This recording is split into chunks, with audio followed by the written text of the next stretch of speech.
আমরা আমাদের দৈনিক যে জীবনযাত্রা আর সেই দৈনিক জীবনযাত্রার যে পরিকাঠামো সেইখান থেকে কিন্তু আমরা অনেক বাইরে চলে এসেছি। ভেবে দেখুন তো, আজ থেকে ঠিক 15 থেকে 20 বছর আগে আপনি চিয়া সিডস কি জানতেন, বা ফ্ল্যাক্স সিডস কি, কিংবা পামকিন সিডস কি জানতেন না। এখন আমরা অবশ্য কুমড়োর বীজ কথাটা উচ্চারণ করি না, আমরা বলি সবাই পামকিন সিডস। যাই হোক, তো দেখা যাচ্ছে আমরা 15 থেকে 20 বছর আগে এই সমস্ত জিনিসগুলো সম্বন্ধে খুব একটা জানতাম না, কারণ এর প্রচলন ছিল না। তাহলে এর প্রচলনটা এলো কোথা থেকে, প্রথম কথা। দ্বিতীয়ত, ঠিক 15 থেকে 20 বছর আগে ডায়াবেটিক পেশেন্ট আপনি কজন খুঁজে পেতেন? গুটি কয়েক। যদি বলি কিডনি ডিজিজ আছে এমন লোক খুঁজে বার করতেন, শুনতে পারতেন? ওই গুটি কয়েক। লিভার ডিজিজ তো আমরা জানতামই না। তার মানে কি হলো, যে 15 থেকে 20 বছর আগে যেটা ছিল, 15 থেকে 20 বছরের পরে সেটা পুরোপুরি চেঞ্জ হয়ে গেল। এখন চেঞ্জ হলো না চেঞ্জ করে দেওয়া হলো, কিছুই আমরা বুঝতে পারি না। কিন্তু আমাদের একটা বদভ্যাস আছে, তা আমরা যদি কোনো জায়গা থেকে কিছু শুনি আর সেইটার উপরে কিন্তু আমরা বেশি ফোকাসড হই, যার ফলে কি আমরা 15-20 বছর আগে যেটা শুনতাম না আর আজকে যেটা শুনি, শুধু একটা কথা বলেই আমরা বেরিয়ে যাই যে এখনকার জিনিস, এখনকার এই সেই। তাহলে আমরা যখন জানি যে এইটা হয়, তাহলে আমরা এখান থেকে বেরিয়ে আসি না কেন? আমরা বিভিন্ন চ্যানেলে দামি দামি ভিডিও দেখছি, কি খেলে আমরা উপকার পাই সেটা দেখছি, কোন ডাক্তার ভালো তাকে খুঁজছি, কোন দোকানে এই কোম্পানির মেডিসিন আমাকে দেবে সেই দোকান খুঁজছি, বিনিময়ে তার পরিবর্তে কোনো মেডিসিন যেন না দিয়ে দেয় সেগুলোর দিকে নজর রাখছি। কিন্তু সবথেকে বড় যে জিনিসটা, নিজের প্রতি আমরা নজর দিচ্ছি না। সুতরাং আজকে নিজের ডাক্তার নিজে হবেন, চেঞ্জ করবেন। আজকের এই ভিডিও থেকে একটা জিনিস মনে রাখবেন, আমার এখানে এই চ্যানেলে যে ভিডিওগুলো আমি দিয়ে থাকি তার একটাই উদ্দেশ্য, যে আপনারা সুস্বাস্থ্যকর একটা জীবন লাভ করুন এবং আপনাদের ভেতরে ঢুকে যাতে সেই জিনিসটা আমি আপনাদের মধ্যে তৈরি করতে পারি, বা সেই মানে চিন্তাধারাটা আপনাদের মধ্যে আনতে পারি, সেটাই হচ্ছে আমার উদ্দেশ্য। সুতরাং চলুন ভিডিওটা শুরু করি। আমি সুমন, আপনারা কেমন আছেন সবাই? আমার এই রেড ক্রস বাংলা চ্যানেলে আপনাদেরকে স্বাগত জানাচ্ছি। এখনই একটা নোটবুক বা ডায়েরি বা খাতা, যা বলেন, খাতা আর পেন নিয়ে বসে পড়ুন, আর ওপরে একটা হেডলাইন্স দিয়ে দিন, পরিমিত খাবার ও সুস্বাস্থ্যকর খাবার। তারপরে আমরা একের পর এক জিনিস আসব। একটা জিনিস মাথায় রাখবেন, আজকের এই ভিডিওটা শুধু আপনাদেরকে এটাই অবগত করা যে আপনি আপনার ডাক্তার নিজে হবেন, কোনো ডাক্তার দেখাবেন না। বিরাট কোনো ডিজিজ ছাড়া এই সাধারণ জীবনযাপনে যা দরকার পড়ে তার ডাক্তার আপনি নিজে হবেন। আর কথা দিন যে সেটার জন্য আপনি মেডিকেল শপে গিয়ে কোনো মেডিসিন কিনবেন না। চলুন শুরু করি। নোটবুকে প্রথমে লিখে ফেলেছেন নিশ্চয়ই যে পরিমিত আহার এবং সুস্বাস্থ্যকর খাবার। সকালবেলা ঘুম থেকে উঠে গিয়ে আপনি একটা দুধ চা খেলেন। যদি আপনার দুধ চাটা খাওয়ার পরে গ্যাস হয়, দেন খাবারটার পাশে ক্রস করে দিন। আর যদি দেখা যায় খাবারটা খেয়ে আপনার কোনো অসুবিধা হয়নি, তাহলে খাবারটা আপনি টিক করে দিন। যে কোনো একটা নিশ্চয়ই করেছেন আপনি। এরপরে আপনার আসছে কি, এরপরে আপনি একটা ব্রেকফাস্ট করবেন। ব্রেকফাস্ট করার সঙ্গে আপনি মনে করুন আপনি কি খেলেন সেদিনকে। এখানে কিন্তু আমি আপনাকে কিছু বারণ করতে আসিনি, এটা খাবেন না ওটা খাবার না, তার জন্য তো আমার অনেক ভিডিও আসবে। কিন্তু এইখানে আমি শুধু বলছি আপনি নিজের ডাক্তার নিজে হয়ে যান। আপনি মনে করলাম কেউ খেয়েছেন বাটার টোস্ট খেয়েছেন, একটা ফ্রুট খেয়েছেন, হয়তো একটা ডিম সেদ্ধ খেয়েছেন, কেউ লুচি খেয়েছেন, যে যেরকম খেয়েছেন। যদি দেখা যায় সেই যে ব্রেকফাস্টটা খেয়েছেন সেটা খাওয়ার পরে আপনার কোনো অসুবিধা হয়নি, দেন আপনি সেটাকে টিক দিয়ে দিন। আর যদি অসুবিধা হয়ে থাকে তাহলে আপনি ক্রস করে দিন। এরপরে ধরুন আপনি দুপুরের খাবারে আপনার যা রান্না হয়েছে, ধরুন কারোর বাড়িতে নিরামিষ হয়েছে, তো কারোর বাড়িতে মাছ, কারোর বাড়িতে ডিম, তো কারোর বাড়িতে মাংস, যেরকম আছে। এটা কিন্তু পুরো আজকের আপনি রুটিন তৈরি করছেন। দেখা গেল আপনার বাড়িতে মাংস ভাত হয়েছে, আপনি খেয়েছেন, মাংস ভাত খাওয়ার পর আপনার একটা মাংসের ঢেকুর এসছে, তাহলে আপনি ওটাকে ক্রস করে দিন, কারণ যদি খাবার ডাইজেস্ট হয়ে যায় তার ঢেকুর কিন্তু আপনি আসবে না। সুতরাং আপনি সেটাকে ক্রস করে দিন। আর যদি দেখেন আপনার কিছু হয়নি, আপনি ঠিক করে দিন।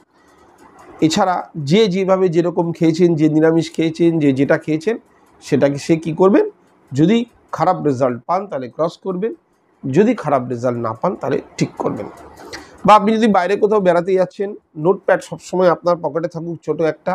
আপনি ওখানে গিয়ে কোনো চা খেয়েছেন বা কোনো স্ট্রিট ফুড মোমো টোমো কিছু খেয়েছেন, কিংবা কোনো ফ্রাইড আইটেম খেয়েছেন, যদি দেখেন ওটা খাবার পর একটু অস্বস্তিকর খাবার, এবার এটা হতে পারে যে আপনি এখন খেয়েছেন আর ইনস্ট্যান্ট তার অসুবিধাটা হয়নি, আপনি আজকে খেয়েছেন, হচ্ছে ধরুন আগামীকাল সকালবেলা অথবা রাত্রিবেলা আপনি উসপিস করছেন, ঘুম আসছে না বা বারবার আপনাকে কোথাও যেতে হচ্ছে, তো সেই কারণে আপনার মনে হচ্ছে একটা মেডিসিন হলে ভালো হতো। তো আপনি একটুখানি নিজে চিন্তা করে দেখলেন ওই দিন আমি তার মধ্যে কী খেয়েছি, তো একটা না একটা দেখবেন মাথায় আসবে আপনি এটা খেয়েছিলেন, কিন্তু ইনিশিয়ালি সেটাকে আপনি টিক দিয়ে দিয়েছিলেন, কিন্তু তার রেজাল্ট আপনি এতক্ষণ পরে পেয়েছেন। যদি পেয়ে থাকেন তাহলে টিকটার পাশে আপনি আবার ক্রস করে দেবেন, মিটে গেল। এরকম করে আপনার প্রথম দিন আপনি টোটাল চার্ট বানাবেন, সেকেন্ড দিন আবার সেকেন্ডে আবার সেই উপরে টাইটেল লিখবেন পরিমিত আহার ও সুস্বাস্থ্যকর খাবার। খাবার পরে যা যা হচ্ছে এরকম পরের দিনটাকেও আপনি ফলো করবেন, কোনোটায় কিন্তু বাধা নেই, আপনি খেতে পারেন। কিন্তু একটা জিনিস মাথায় রাখবেন, সেই 7 দিন চলা টাইম, যে একটা সপ্তাহ আপনি এই রুটিনটা ফলো করছেন, সেই সময় কিন্তু কোনো মেডিসিন আপনি খাবেন না। শুধু মনে রাখবেন যেটার কারণে হচ্ছে সেই খাবারটাকে আপনি টিক দিতে দিতে যাবেন। এইবার যখন একটা সপ্তাহ পুরো কমপ্লিট হলো, এটা কিন্তু আপনাকে 15 দিনের জন্য বলা হয়নি, 1 মাসের জন্য বলা হয়নি যে আপনাকে বিরাট কিছু করতে হবে। আবার ধরুন আপনি ফল ব্রেকফাস্টে খেয়েছেন, প্রবলেম হয়নি, আপনি দেখলেন ফলটা যখনই আপনি কোনো কিছু খাবার পরে খেলেন তখনই আপনার ডাইজেস্টিভ সিস্টেমে একটু প্রবলেম হলো, দেখা গেল সেটা রাত্রে দেখা গেল। তো আপনি মনে করেন রাত্রেও তো আমি কিছু এমন কোনো ভালো খারাপ খাবার খাইনি, সুতরাং এটা হবার কথা ছিল না, তাহলে বোধহয় খাবারের পরে ফলটা খেয়েছি বলে এটা হতে পারে, কারণ আজকে সারাদিনের রুটিনে আমার কোথাও কিন্তু রিচ খাবার ছিল না, তাহলে ওটাকে ক্রস করে দিন। ওটাকে ক্রস করা মানে কি, ফলটাকে ক্রস করা নয়, যে আফটার মিল ফল খাবো না সেটাকে ক্রস করে দিলাম, অর্থাৎ ভরা পেটে ফল খাবো না, ক্রস করে দিলাম। এরকম করতে করতে আপনি একটা সপ্তাহ পুরো কমপ্লিট করলেন। এইবার একটা সপ্তাহ কমপ্লিট করার পরে আপনি সেই নোটবুকটাকে নিয়ে 15 মিনিটের জন্য বসবেন আর 1 থেকে 7 ডেজ আপনি ফিল্টার করবেন। আপনি দেখবেন ফিল্টারে কি কি উঠে এলো। তাহলে আপনি যদি দেখেন যে আপনি দুধ চা খেয়ে আপনি টিক দিয়েছেন, তাহলে আপনি দুধ চাটাকে ফাইনাল পেপারে ট্রান্সফার করতে পারেন, কোনো অসুবিধা নেই। আর আপনার যদি মনে হয় যার যে আপনি দুধ চাকে ক্রস করেছেন, তারা সেই জায়গাটায় দুধ চাটাকে ফ্রেশ পেপারে না লিখে নিয়ে চলে আসবেন লিকার চায়। কমপ্লিট হলো, এটাকে বলা হলো ফিল্টার করা। এবার দেখা গেল ব্রেকফাস্টে আপনি যেদিনকে লুচি পরোটা বা এই জাতীয় কোনো খাবার খেয়েছেন, সেদিন আপনার এই 7 দিনের চ্যাপ্টারে দেখা গেল কোথাও আপনি ক্রস দিতে ভুলে গেছেন, কোথাও ভুল করে টিক দিয়েছেন, পরের দিন প্রবলেমে পড়েছেন, ক্রস করতে ভুলে গেছেন, আর ওই 1 দিন 2 দিন ভুলে গেলেও পরপর 4 দিন কিন্তু আপনি ক্রস দিয়ে গেছেন। তার মানে লুচি বা পরোটা কিন্তু আপনার জন্য নয়। সুতরাং ফিল্টার করে এটা কিন্তু আপনার বাদ হয়ে গেল।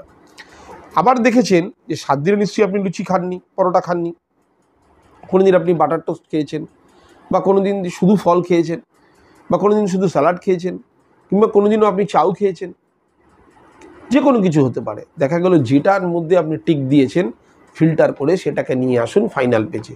অর্থাৎ আপনার দাঁড়ালো কি লিকার চা, তারপরে হয়তো আপনি বাটার টোস্টটাকে ভালোভাবে ডাইজেস্ট করতে পেরেছেন, তাহলে আপনার জন্য বাটার টোস্ট।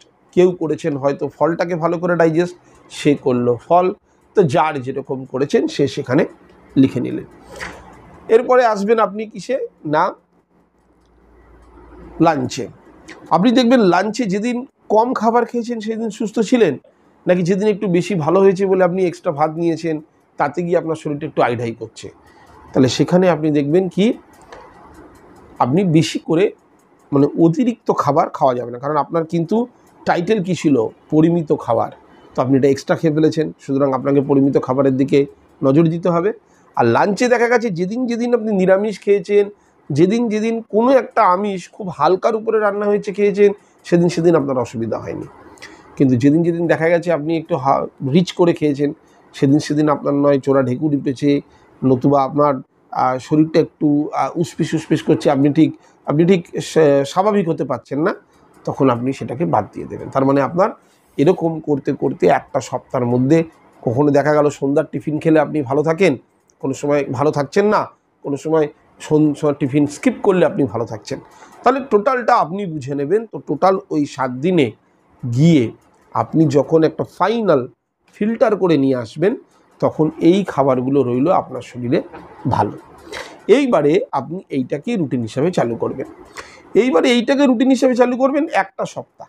তাহলে আগের যে 7 দিন আপনি করেছিলেন, সেই 7 দিনটা ফিল্টার করে চলে গেল আপনার একটা পেজে, এবং এই একটা পেজই আপনি ফলো করবেন 7 দিন। এই একটা পেজ 7 দিন ফলো করতে গিয়ে আপনি পাশে পাশে দেখুন আর কি প্রবলেম এই পেজটা থেকে আসছে। যে না, আমিষ খাচ্ছি হালকা করে, তা সত্ত্বেও মাঝে মধ্যে যেন একটু প্রবলেম হচ্ছে, কিংবা ধরুন বাটার টোস্ট খাচ্ছি ঠিকই, কিন্তু পেটটাকে একটু ভার হয়ে থাকছে, কারণ ব্রেডে হয়তো ময়দা থাকতে পারে, তো সেই কারণে দেখা যাচ্ছে সমস্যা হচ্ছে। তো এরকম করে একটা সপ্তাহ যখন শুধুমাত্র এই ফাইনাল ফিল্টারটাকে, আপনার কাছে যেটা ফাইনাল বা সেমিফাইনাল বলতে পারেন, এইটা ফলো করলেন, তারপরে আপনি কিন্তু দেখলেন আপনার কাছে একটা ফাইনাল পেজ চলে এলো। ঠিক পরের সপ্তাহ, 2 সপ্তাহ রুটিন ফলো করেছেন, প্রথম সপ্তাহ রুটিনে সমস্তটা বাদ দিয়েছেন, তারপরের সপ্তাহে যেটা সেমিফাইনাল, আমি যেটা ফাইনাল বলেছিলাম সেটাকে যদি আপনি সেমিফাইনালই ধরে নেন, সেখান থেকে যেটা বেরিয়ে এলো সেটা হলো আপনার কাছে একদম ফাইনাল। আর আমি আপনাকে বলতে পারি, যদি সেই পেজটাকে আপনি ফলো করেন লাইফ টাইম, আপনাকে কোনো দিনও অ্যান্টাসিড খেতে হবে না। এবং যদি আপনি প্রেশারের ওষুধ খান, তো আপনি দেখবেন যে আপনার প্রেশার আস্তে আস্তে নর্মাল হয়ে যাচ্ছে। আপনি যদি দেখেন যে আপনি সবসময় ফ্যাটিক ফিল করেন, ক্লান্তি ভাব, উঠতে ইচ্ছা করছে না, ভালো লাগছে না, কেউ ডাকলে বলছে তাকে ডেকে নিচ্ছেন, নিজে বাইরে যাচ্ছেন না, আস্তে আস্তে সেখান থেকে দেখবেন আপনি বেরিয়ে আসছেন। তার মানে আপনি একদিন কি করতেন, খারাপ খাবারের জন্য অ্যান্টাসিড খেতেন, অ্যান্টাসিডের জন্য আবার খারাপ খাবার খেতেন। এটাই ছিল আপনার একটা সাইক্লিং মেথড।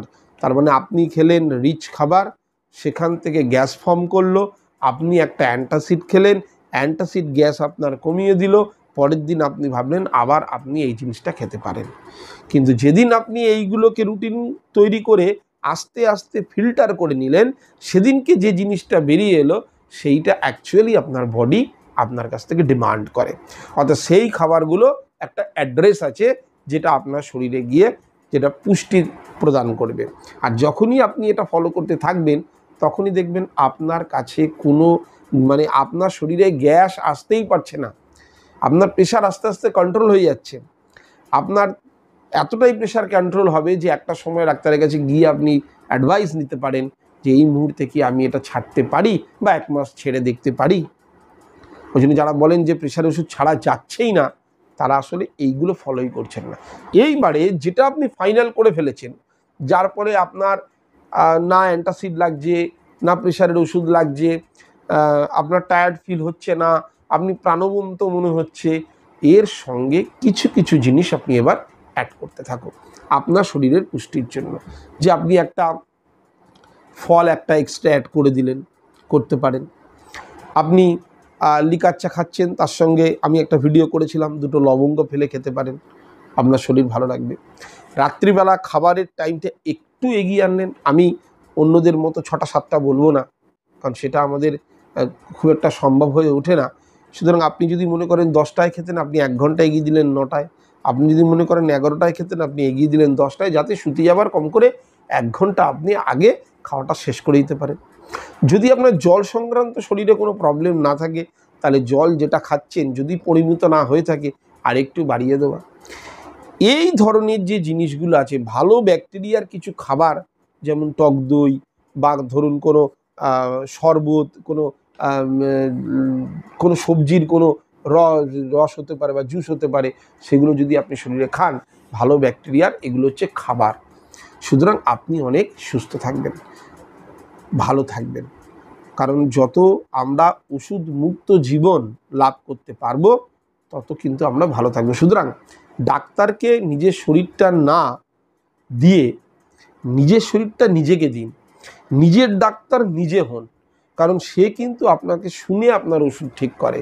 সুতরাং আপনার যদি মনে হয় যে এই জিনিসগুলো আমি ফলো করে আমি এগুলোকে ক্রস দিয়েছি, তাহলে এগুলো আমি আমার লাইফ থেকে বাদ দিয়ে দেবো। যদি কোনো দিনও মনে হয় না খেতে ইচ্ছা করছে, তাহলে 9 মাসে 6 মাসে একবার আমি ট্রাই করতে পারি। সেক্ষেত্রে কিন্তু আমি টেস্টটাকে একটা প্রাধান্য দিতে পারি। বাকি দেখবেন নিরামিষেও অনেক ভালো ভালো খাবার আছে। যদি দেখেন আপনার মাছ শ্যুট করছে, মাছেরও অনেক ভালো ভালো খাবার আছে। বা মাংসও যদি শ্যুট করে, মাংসটাকে কী ফর্মে রান্না করার পর আপনার শ্যুট করেছে, সেগুলো একটুখানি দেখে নেবেন। আমি চাই আপনারা যারা আমার ভিউয়ার্স, তারা অন্ততপক্ষে সুস্থ জীবন লাভ করুন, ভালো লাভ করুন। এবং যদি আপনি আমার এই ভিডিওগুলো থেকে একটুখানি উপকার পেয়ে থাকেন, অবশ্যই আপনার বন্ধুদের সঙ্গে শেয়ার করুন। কারণ আমরা চাইব আমরা বা আমার পারিপার্শ্বিক, আমার আত্মীয়স্বজন, বন্ধুবান্ধব বা চেনা পরিজনরা যত ভালো থাকবেন, আমরা তাদের সঙ্গে মিলেমিশে কিন্তু দিনগুলো অনেক ভালো কাটাতে পারবো। আজকের জন্য এতটুকুই। কালকে আবার দেখা হবে ঠিক এই টাইমে নতুন একটা টপিক নিয়ে। সারাটা দিন ভালো থাকুন, প্রাণবন্ত থাকুন। নমস্কার।